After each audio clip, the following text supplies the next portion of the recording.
Right, I suppose it's a good time to begin now. Good morning, first of all. Welcome to the latest webinar in Quantima's Building Financial Fortitude series. I'm Faarea Masud. I'm a business journalist for the BBC and Newsnight, and I'll be chairing today's webinar on the nighttime economy. Now, I've been reporting on nighttime economies across the world for some time, speaking with nighttime advisors, including in places like New York, Amsterdam, and across the UK. I also purposefully chose to live within a 10-minute walk to London's clubbing district because I am that friend who drags everyone out to the latest venues, even if my bank balance is already suffering. Now, today's discussion comes at a time when we have the pandemic, we have Brexit, and after the UK's worst economic performance on record, that was in 2020. So Quantima has created the Building Financial Fortitude series to give you access to guides and insight to provide practical information. Now and post-pandemic, businesses will need significant levels of resilience when it comes to managing their people, their money, and their market opportunities. The Building Financial Fortitude programme paves the way for firms to turn crisis planning into strategy. And so on to our panel. I'm delighted to be joined by a fantastic lineup of experts who operate in the nighttime economy and bring a huge range of experience and expertise. First of all, Michael Kill. He's CEO of the Nighttime Industries Association. Mike has decades of experience working within independent, corporate, as well as public sector environments at an executive level. We're also joined by Sasha Lord. Sasha is Greater Manchester's first ever nighttime economy advisor, and he works with the Greater Manchester Combined Authority. He consults on all issues relating to the nighttime economy, providing a voice for workers, operators, and the industry as a whole. He's also the founder of Park Life Festival and the Warehouse Project. Next, we have Ranjit Mathrani, chairman of MW Eat. That's a business that owns restaurants like Masala Zone, Chutney Mary, and the first ever Indian restaurant in the UK, Veeraswamy. Ranjit is also on the board of UK Hospitality. He's also a former merchant banker and has been in the restaurant business since the mid-90s. And also on the panel, we have Jeremy Woodside from Quantima. Jeremy is a managing director in Quantima's growing Northwestern team, and he has extensive experience in restructuring, insolvency, and advisory work, acting for secured lenders, asset-based lenders, directors, and other stakeholders. Welcome to the panel. Let's get going. Sasha, I wanted to come to you first. In fact, I'll ask all of our panelists this question. To start us off, give me a 1-minute roundup of what business looks like right now compared with last year. Well, on a personal basis, it won't come as a shock to anybody that I no longer have done my 10,000 capacity rave, the Warehouse Project, and my 80,000 capacity festival Park Life didn't take place either last year. That's on a personal level. On a UK level, I mean, the industry is absolutely on its knees. We know for a fact that only 1 in 5 have got enough cash to get through to the end of this month. I'll be honest, the next 2 weeks are the most critical 2 weeks I can remember for hospitality in my 26-year career. On Monday, we have to have this route map that's promised from the Prime Minister. I'm not expecting anything for nightclubs, festivals, theatres, but I think most definitely we need to see clarity with a date now for hospitality in the terms of pubs, restaurants. We need that. And then obviously a few days later, the Chancellor, when he comes out on the 3rd with his budget, you know, there are 3 things in my mind, and I think colleagues' minds as well, that are absolutely imperative.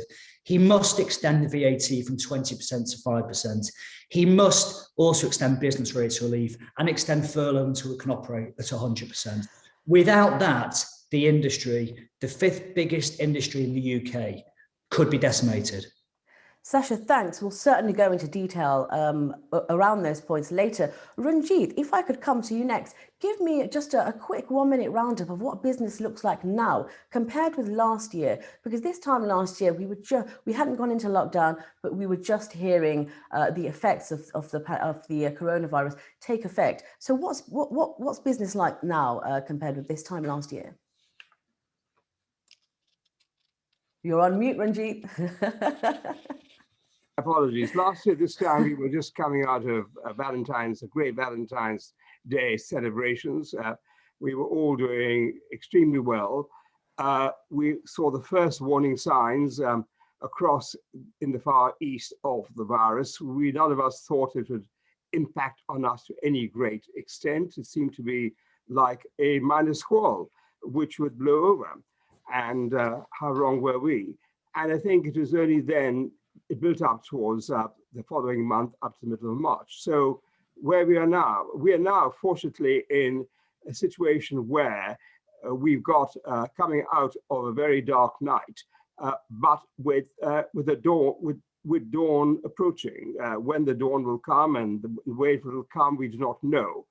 But whilst we've been through a pretty tough time, at least there is now a cautious and guarded optimism in the industry, but that will depend on, as Sasha just said, and we discuss it later, the amount of support the government will give in the future, and also in relation to what we've incurred in the past.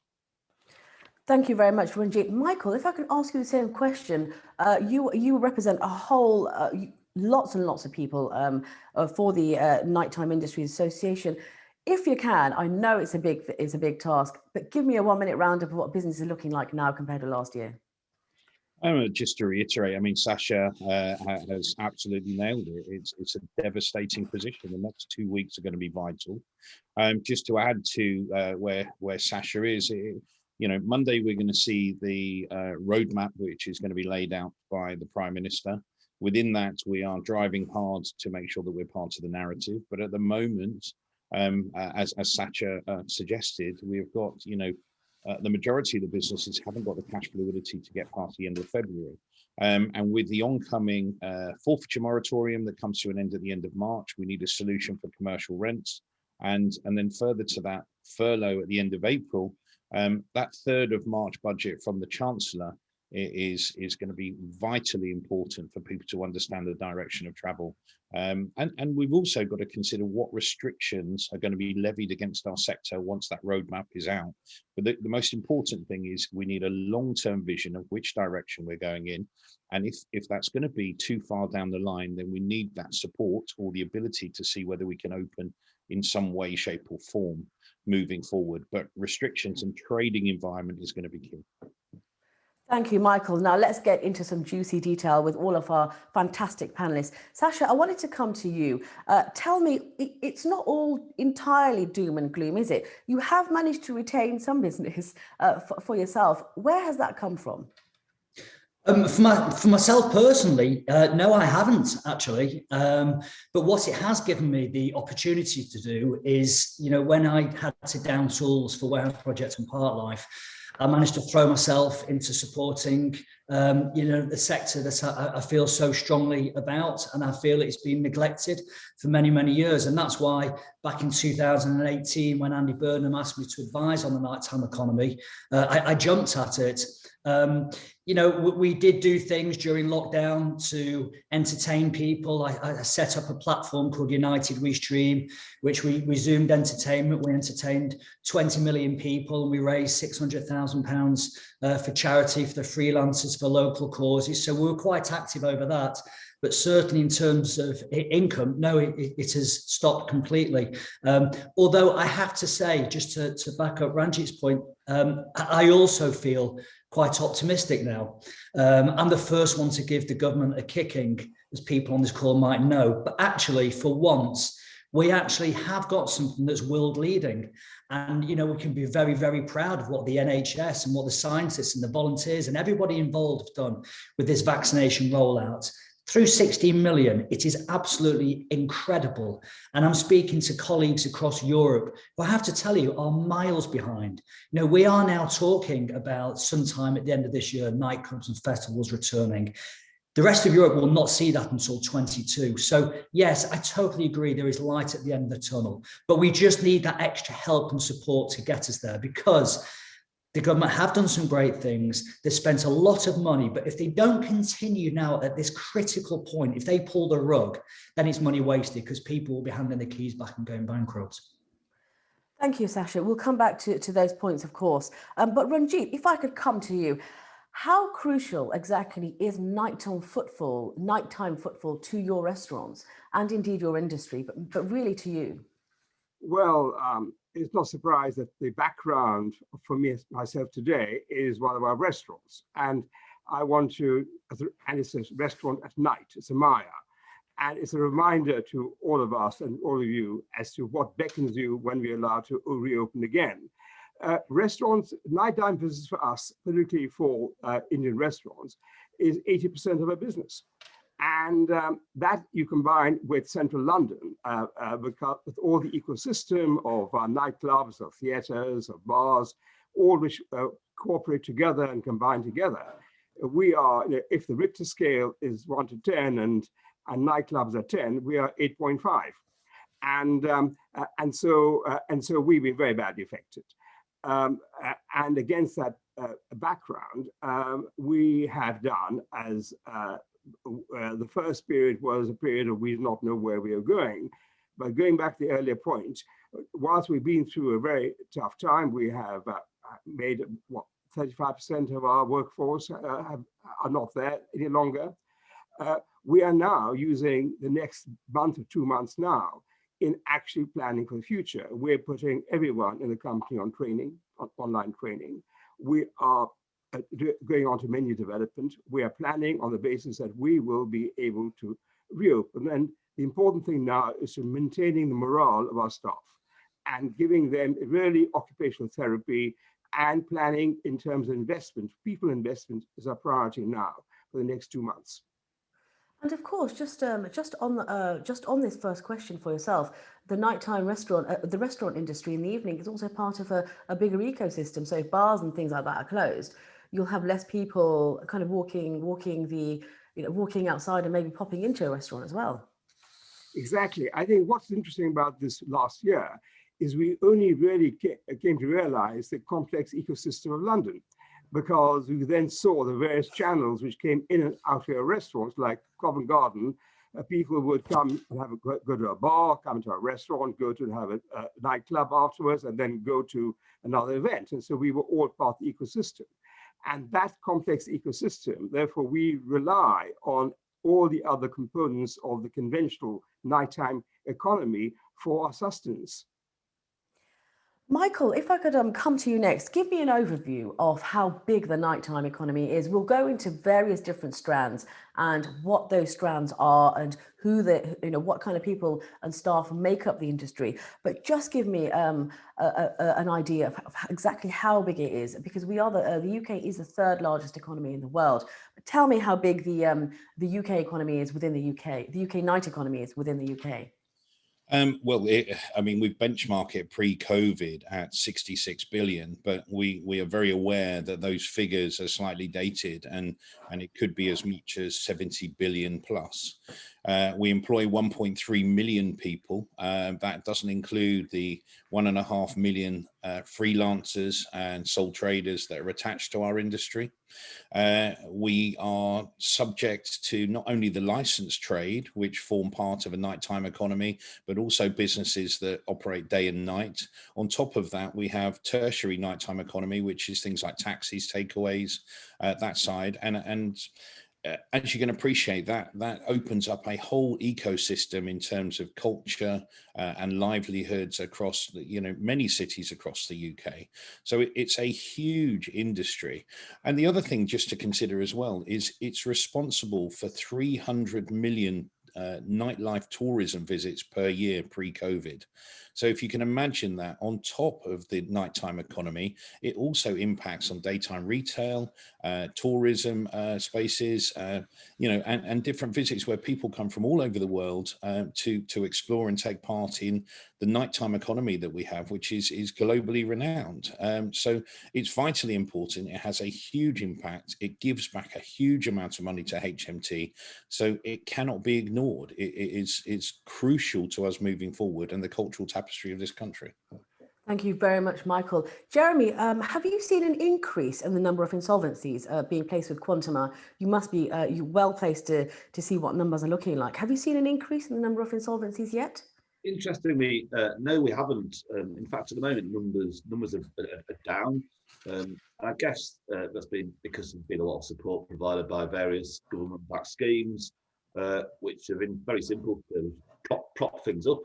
I think is that describe that. The knock-on of the schemes is also quite a lot of the lending market. I guess the question really is what will happen when the support stops, which a couple of the other speakers have alluded to. So when deferred payments for tax and for rent particularly become due, what happens then? When employees actually need to be paid rather than furloughed, can businesses going forward meet these obligations?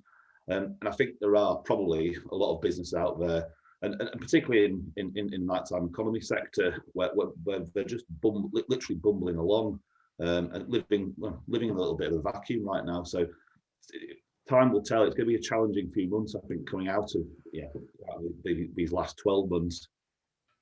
So it sounds like we haven't really got the full picture just yet in terms of the number of insolvencies that might result of this. Thanks for that. Sasha, I'd like to just ask you, I'd like to come to you now. In your position as nighttime economy advisor, what kind of things are you advising Manchester authorities to do? Well, we've actually produced a recovery, going into COVID. Actually, it was all about evolving the high streets and things, and I just want to pick up on something actually that Mike said. Mike mentioned the word retail, and I'm a big believer that the high streets are the heart of our towns and our villages. When non-essential retail opens in a few weeks, and incidentally, my belief is when non-essential retail opens, so should hospitality, because we create far safer environments than non-essential retail. But when the high streets do open, we no longer have Topman, Topshop, Miss Selfridges, Debenhams, Burtons, Wallaces. They've all gone, and there will be many, many more to follow. So there are now huge vacuum of spaces on the high streets. And my big thing now that I'm advising the combined authority on is the one sector that can fill those vacuum spaces actually is hospitality. When you think about things like boutique hotels, cinemas, large restaurants, live music venues, dare I say nightclubs, which Mike will probably support the idea of, they can help those high streets evolve rather than die. So that backs up how important it is now actually to come in and save hospitality. Thanks, Sasha. Ranjit, were there any specific government measures that helped MW Eats operations throughout the 3 lockdowns? I think the government's approach in terms of support is really a bit of a blunderbuss and shotgun approach, that the pellets were sprayed all over the place, and we benefited from those pellets coming in our direction. And so therefore we benefited. Business rates relief was clearly one of the big supports. The furlough was a considerable support, but again, it was in the first 3 months of the year, March to June, April to June, it was too inflexible, it was not orchestrated. The VAT support as it came out of lockdown was actually, and I'm probably in a minority here, was totally misdirected. It was a sham, because really, 15% of not very much is not very much. I mean, if your business is 80% down on last year, it is a minuscule support. And I think of all those, I think we would have preferred a much more targeted approach. And then and therefore we benefited, yes, from those aspects. We could have benefited much more had the government been much more focused, much sharper, much tighter in terms of the sectors and industries they gave support to at an earlier stage, as opposed to evolving as it went gradually along. And Ranjit, what do you think about the conversation in government about transmission rates and the hospitality sector? Do you think they were accurate? Do you think they had a good grip on those transmission rates within your sector? I think all of us in the industry really feel pretty sore about the way in which, without any scientific basis, the sector has been blamed for transmission. There's been, or possibly in transmission. There's been absolutely no evidence of that one way or the other. And in that context, I think many of the structure of the restrictions which came forward initially were for that reason misdirected. And as we're seeing now, and again, in terms of transmission, people focused on indoor transmission and clamped down on indoor compared to outdoor, when actually, if there are 10 of you standing having a great drink on a pub in Soho outside, you're probably going to transmit more to each other than if you're sitting at a table of 4 at a bar or a restaurant. Thank you, Ranjit. Michael, what problems are you finding when it comes to getting the government to engage with nighttime industries and some pathway out of recovery? A lot of the challenges that we have are about misconceptions, misguided understanding of our industry. The one thing that we have found all along here, and I'm sure many of them on the call, the people on the call, or the panelists will understand, is they really understand what we are as an industry and the different segmentations that we have, from restaurants to hybrid spaces to live venues, pubs, mixed use venues, you know. So there's lots of the challenge you have is when you're talking to ministers, and I'll give you the example that I sort of always give, is when you talk to a minister in a senior position, and the retort against contemporary music culture is the fact that he's highlighting things like dance troupes and music recitals. You tend to find even in those, even the cultural sector, it's quite an elitist position. So what we found all the way along is these misconceptions is a battle that we have to contend with from the start before we actually get to the point of being able to engage in opportunities to open safely. And as Sasha highlighted, you know, we can open safely. We've done it with restaurants, pubs, and the core hospitality. We've now got some challenges around the more culturally driven sectors like events, festivals, nightclubs, live music venues. But we're experts in our field, and we believe that we can deliver something, but it has to be at the right time, and it has to be with the support of the government. And I think, you know, that's where the challenges lie for us. And without a doubt, we've had that contest since day dot. It's happened as soon as the doors open, and as soon as we understood that we had a big issue ahead of us, we started working on it. But government found it very difficult to convert and understand the experiences that we represent against the COVID challenges, particularly in the early stages. And Michael, SAGE and SPI-B, which are the government advisory groups, what do you think about their attitude? Do you think do you think they're balanced in their approach, or do you think they're too risk averse? Definitely the experience that we've seen is they are very risk averse. I mean, you know, they've got public health interests at heart, and we understand that. No one wants to compromise anybody, but there is a battle between, you know, people's livelihoods, the human element of people that are employed within the sector, freelancers. You know, we're now getting to a point where people are actually, they're tired. You know, they want to understand what the long-term strategy is. And I think if it was down to science and the medicine, and don't get me wrong, they've done an amazing job, as Sasha has highlighted earlier, in delivering 16 million vaccinations. But at some point, we've got to start turning towards looking at how we can re-engage. And as these rates go down in terms of mortality, hospitalization, etc., we need to start engaging in that opportunity and see if there are ways that we can do it as, you know, as expediently as possible, but as safely as possible.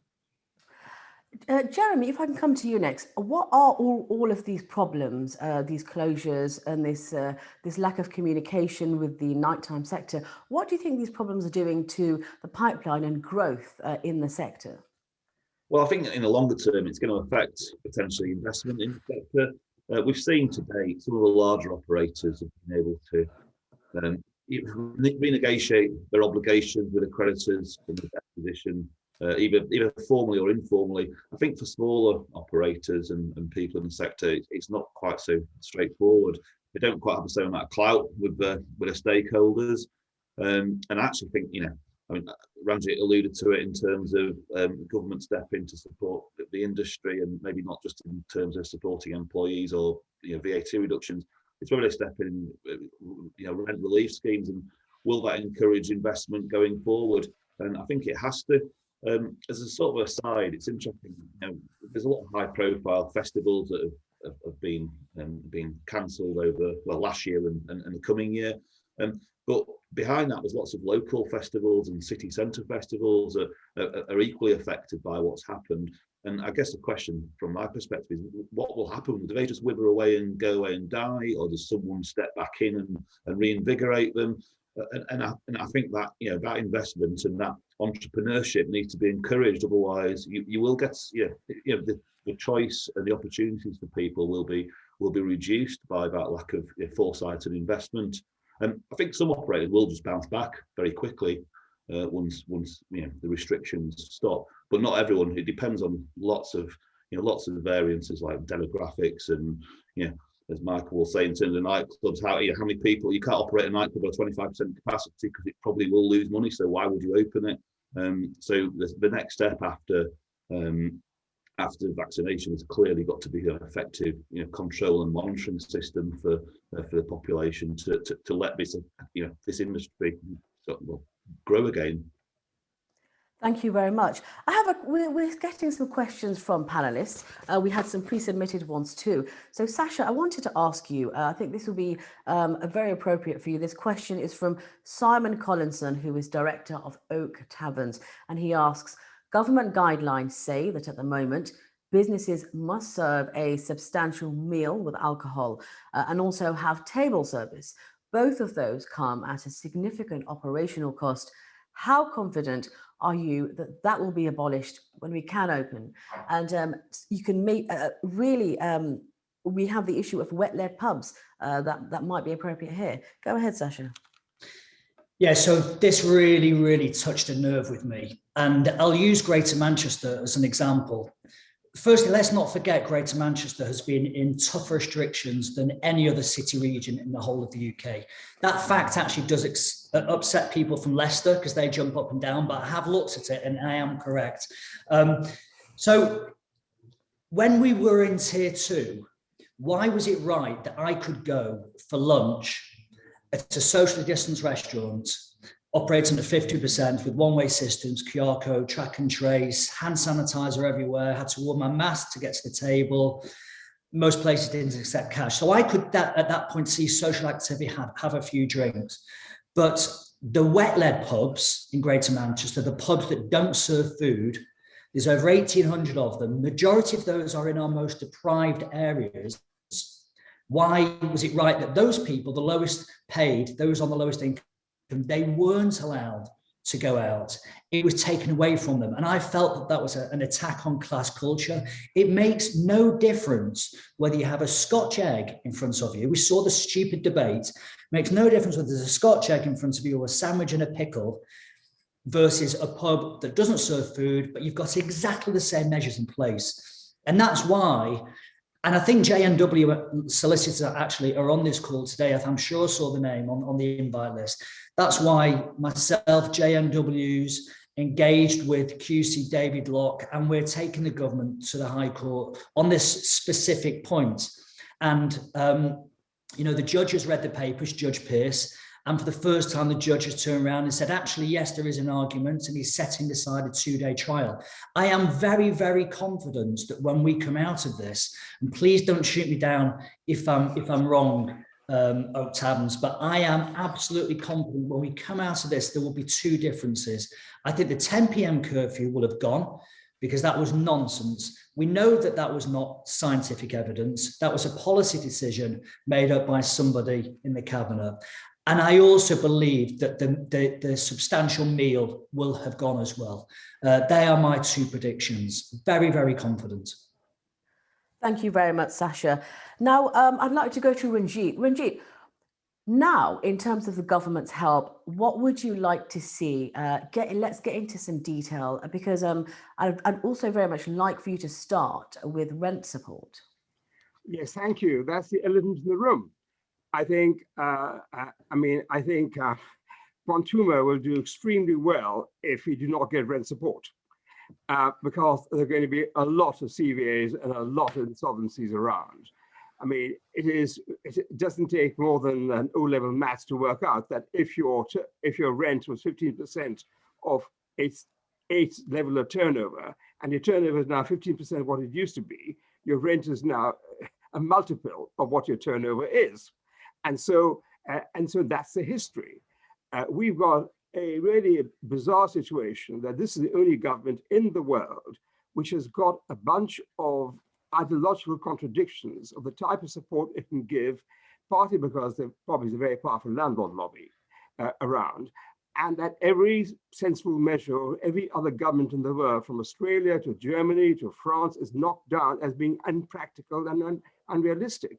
Now, we do need that measures to get over debt overhang, and the ways you can do it very easily. You can say, we will give everyone a grant equal to, say, double rates, which would be 8% of turnover, roughly 9% turnover, on the condition that landlords cough up. If landlords do not cough up, there will be no relief to the debt moratorium for the next 2 years. Now, if you have that type of plus and minus, and then you get a landlord incentive that they get the banks not to foreclose on them if they support restaurants. There are a number of ways we can get around the rent issue if there's creativity, but that is the elephant in the room. The second big one, from my point of view, is going to be the manner in which flex furlough is tailored off.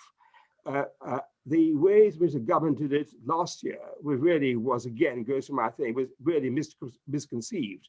Flexible furlough by itself, in the current manner, will actually be the right way of tackling it, because by definition, as businesses build up, they'll use it less. And you can phase it out almost automatically over a period of time. So I think I regard, and then you've got, of course, the rate support. So you've got the fixed costs, you've got rent and rate, fixed costs, and you've got flexible furlough as a labor cost side. And that, to me, at one level, is what's required. I know my colleagues in the industry want VAT relief. I personally am more relaxed about that, because I'm much more concerned about getting core demand back, one, and two, getting support in a focused, targeted manner to get through the next 6 months and 9 months. And the VAT relief is one of the longer term. But I think views differ on that in the industry. Thank you very much, Ranjit. Michael, policing is a really big concern around global nighttime economies. We talk about the cost of policing to businesses. I was speaking to New York's nighttime advisor, and that's Ariel Paley. So I know you've spoken to her, and also London's nighttime advisor, who is Night Czar is her title, Amy LeMay. And both of those people expressed the concerns when it comes to policing, not only for punters, but also the cost to businesses. How do we address that when we're encouraging people to come out post-pandemic in the nighttime?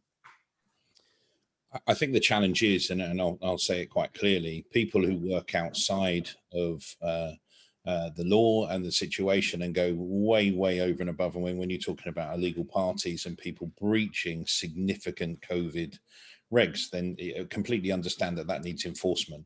The challenge that we have is there is a slightly blurred line on people who are trying and are being picked up for some of the smaller issues around COVID breach, which sometimes is about interpretation.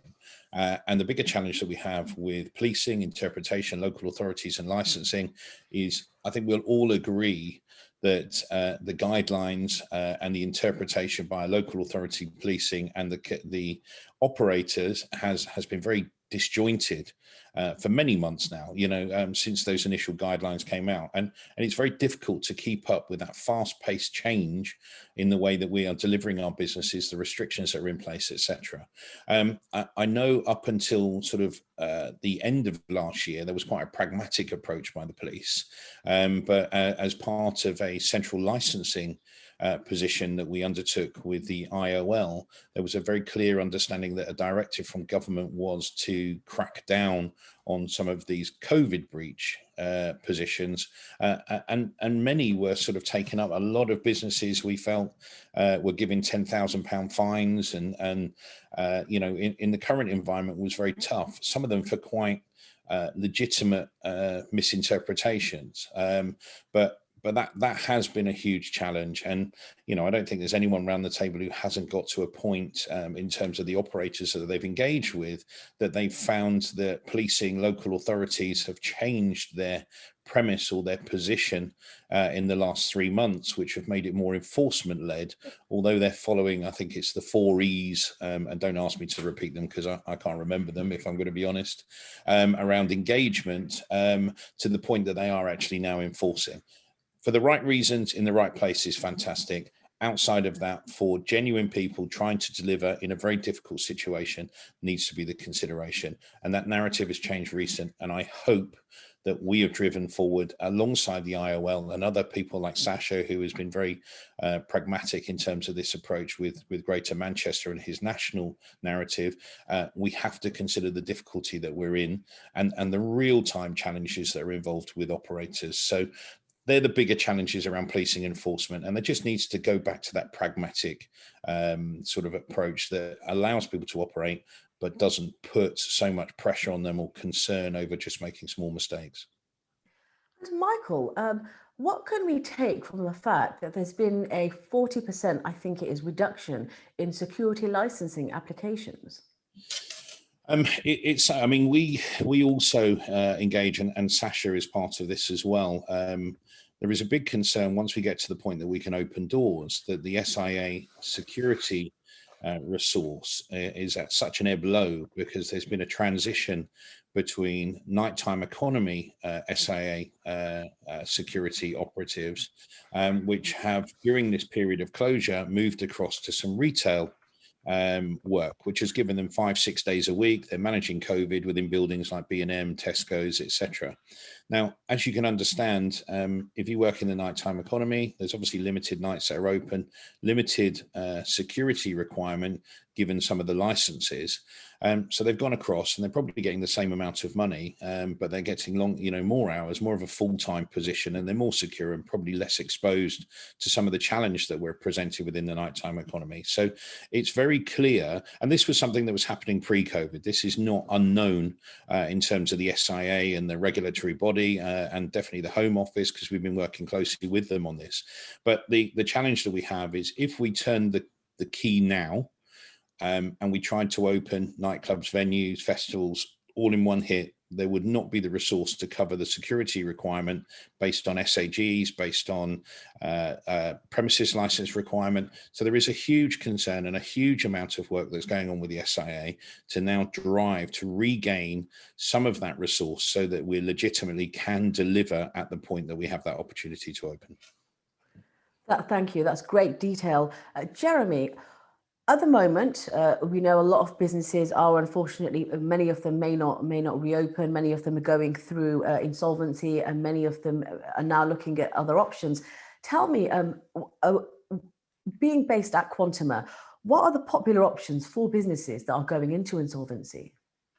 Well, I think so far we've seen a trend of operators, and typically larger operators, using the CVA as a method of renegotiating a position off, generally in respect to the property portfolios. There's been a trend of doing that in the retail sector over the past 5 or 6 years in any event. But bigger operators have been using the CVA as a tool to kind of get themselves through difficult trading periods. I think moving forward, I can see administration being more prevalent as a means of saving businesses, if not the company. I think it's probably more relevant to smaller operators with less complex structures. It's a simpler tool, and it's more final. It allows a business to move forward without actually the company moving forward.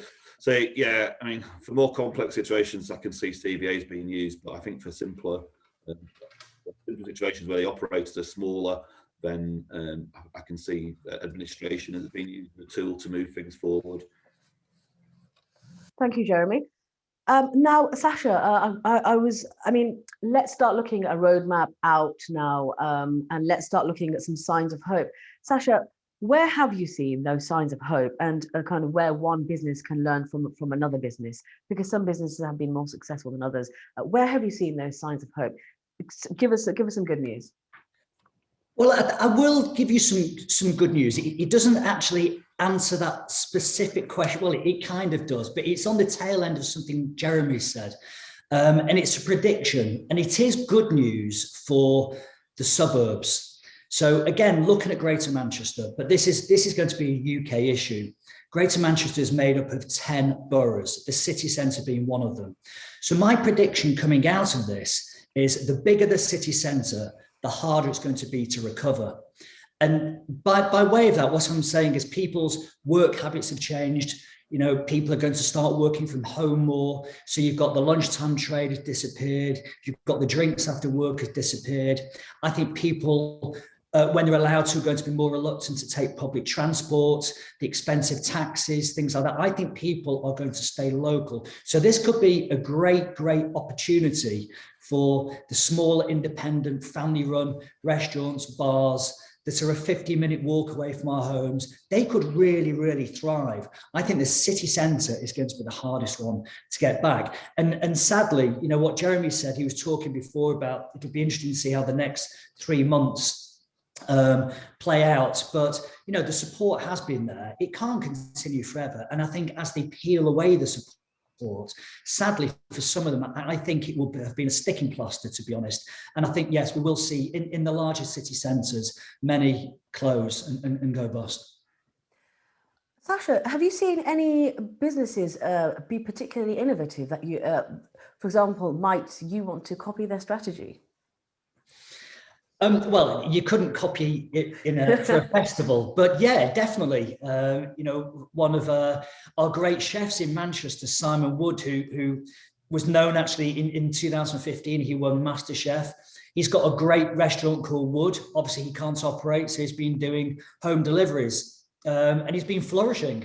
And I think, you know, quite a few restaurants, we've seen this in the whole of the UK up and down, these home deliveries, the ones that have got it right and the ones that have repurposed quickly, successfully, there's no reason why coming out of this, they couldn't have two businesses running side by side. You know, you've got your restaurant that's back open and running again, but you've also got the home delivery side as well. So yeah, there have been some good successes. That's great. Thanks, Sasha. Ranjit, the restaurant sector has already been suffering massively from lots and lots of competition. You've also got low profit margins arising from a saturation of eating out apps. You might even have more difficulties hiring staff because of Brexit and visa restrictions and restrictions to movement. Where can private industry and owners like yourself help themselves amidst this backdrop? And what kind of ideas have you got to help us get out of this situation? Tell me more, what can private industry do mainly to help themselves? I think we've got a very enterprising private sector in hospitality all around the country. As such as just said, people are constantly coming up with ideas. I think the fundamental thing is really giving the framework to us to be able to start operating in a sensible manner. I think the type of support we're seeking really is the enabling support to get us to be able to get going. And as we look at the phasing out, I think we would like really a much more structured approach to the easing of restrictions. For example, starting off with tables of 4 and households of 2, and building up to tables of 6, households of 3, and you build up steadily in that manner, in a structured manner. I think the other thing, as I indicated earlier, I think what we should be doing now is investing in people for the future. I think our staff have gone through a pretty rough time. And what we're doing certainly is we're spending time on menu development, we're spending time on retraining, we're spending time on online courses on staff. And I think that these are the key ways. Looking ahead in terms of what the future is going to be in 2 or 3 years' time, I personally believe that what we'll see now by way of home delivery, by way of eating at home, will be perceived as being fads. That longer term, people's gut instinct to reassert themselves to socialize and to have close social contact. And I would, quite frankly, advise against people backing suburban restaurants in the longer term, because I'll wager a bet in 5 years' time, most of suburban restaurants opened up now in a flurry of optimism will be out of business because the city centres will have recovered. Did you hear that, Quantum? We're going to have to rearrange just to make sure we get all that money back from Ranjit's lost bet. Now, Michael, we have lots of questions coming in, by the way, from our audience, and I'll certainly get to those. I just wanted to ask Mike just two more final questions. Michael, where are you seeing successes in the pipeline? I think the interesting part that well, there's two things that I've taken away from this pandemic, really, is one is the sense of community that seems to have come about from this crisis. The amount of doors that have been open, the amount of competitors that have spoken, the engagement with different government departments, localized representatives has just been huge. And I want to see that sort of continuation. The bigger sort of challenge, and it's interesting, sorry, I'm just answering a question there about the expectation of government support, so it's just taken me away slightly, and talking about the reliance and dependence on our situation. My gut feeling with all of this is it all is housed around what the direction of travel is and how people, what are we expecting in terms of restrictions? What are we expecting in terms of rollout strategy? And as far as I'm concerned, no one wants to rely on government handouts and support. Sorry if I've gone off track here, but I'm just conscious that this is quite an important question. And I'll read it out. So when will we see owners taking ownership of managing downside and stop talking about expecting government support? No one wants to take government support. What we want to do is open our doors and do what we were doing before. We're given the expectation that we're trying to uphold a public health strategy and stand alongside, shoulder to shoulder with communities and make sure that people survive and, save the NHS and save lives. We've got little or no choice but to follow that directive. Support is something that is a conduit of a position of where we are at. The last thing we want is to be a business that is closed and unable to trade by government directive. So for us, and sorry to go offshoot, but it's really, really important that people understand that it's not all about the handouts. People just want to open the doors, and the only way that we can do that and save these jobs and everyone within our industry is by operating. Government support is disproportionate by a massive margin. And I'll give you one example just for now, and I think this is quite a passionate piece that needs to be understood. When Deltic Group went to the wall, which is a 52 nightclub business worth 80 million, it was burning cash at 1.6 million per month. It was getting, and it was closed because the government asked it to close. It was getting 156k in terms of support, less than 10% of its position in terms of support. That's not sustainable. Most of these businesses have done that, sustaining that for over 12 months. So they've committed heavily. So when you talk about the debt and the position that people have undertaken, they've committed heavily to this public health strategy. So let's not underestimate what they've committed in terms of personal commitment, livelihood, debt, etc., etc. The last thing they want is to be sat in this position. They just want the doors open. Sorry to go offshore there, but I think it's important. That question was quite pertinent. So. That's great. No, Michael, I saw that question. I thought thank you for answering it. And we'll go back to some of those questions in a few moments. I can see quite a few questions coming in. Jeremy, I wanted to ask you one final question before we go to the questions that our audience are submitting. Get out your crystal ball, if you could, and tell me, what does the business landscape, what will it look like in the nighttime economy in a few years? Are we going to see a lot of merger acquisition activity? What will happen to the debt overhang? Give us an idea. I think, generally speaking, in the last 20 years, the nighttime economy has evolved at a much faster pace than the previous 200 years. I think that was one of Blair's pieces of legislation in 2002, 2003, if someone wants to correct me.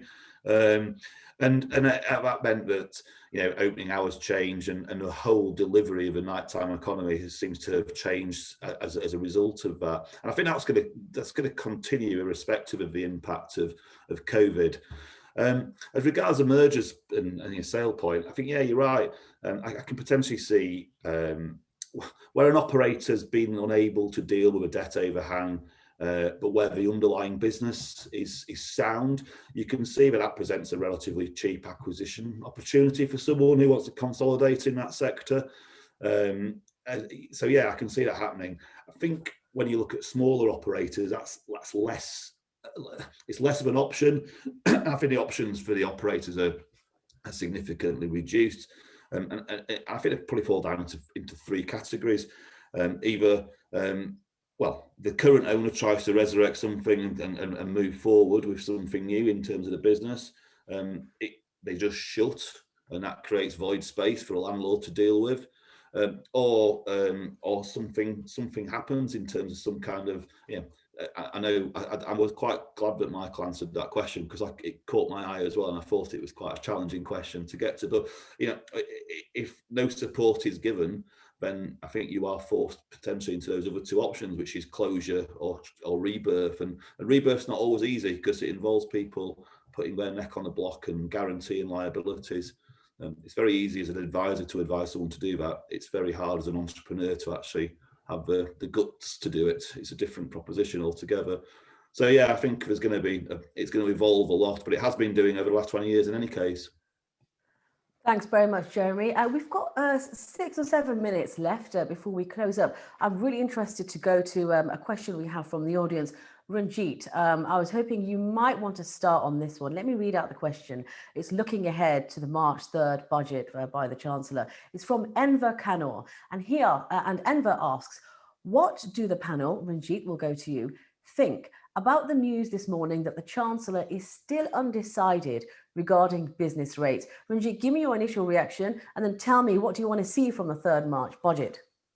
I think there's far too much speculation and far too much newspaper space filling, and there are smoke signals being sent out by government, which is sometimes deliberately contradictory and confusing. And I, quite frankly, do not pay much attention to these smoke signals. I think the direction of travel is actually indicated by the Scottish government. The Scottish government yesterday would not have been indicating there is going to be rates relief unless they had a signal from the Treasury that they might be getting money for that. And that actually is the closest signal you're going to get about the likelihood of rates relief coming through. I think in terms of the ask, I think going back to the question, in fact, about support, I think it's fundamental that we are not seeking subsidies or support. All we're seeking is to alleviate, to some limited extent, the effect of restrictions. Even after all the support we're seeking, we will still be making massive losses. And that will enfeeble us in the longer term, but we'll come through that. So I think everything we're looking at is actually focusing on really alleviating the restrictions. And that is to do, as we said, with rates, with rent support, longer term VAT, when business picks up, then it's worthwhile, and furlough in a flexible basis. I think this is the package, but really the biggest thing the government can do to answer some of the questions is to be able to, all of us, to open up in a sensible, regulated, structured manner, step by step, to start earlier, slightly more conservatively, and build up.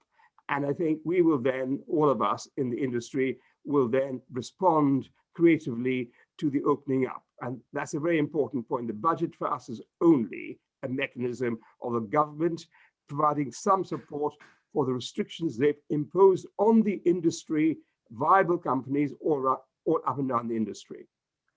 Thank you, Ranjit. We have an excellent question from Chris Goodstone, and it's about a vaccine passport. Now, we know that younger people are disproportionately affected if nighttime economy venues go under, because there are a lot more younger people working and attending nighttime venues.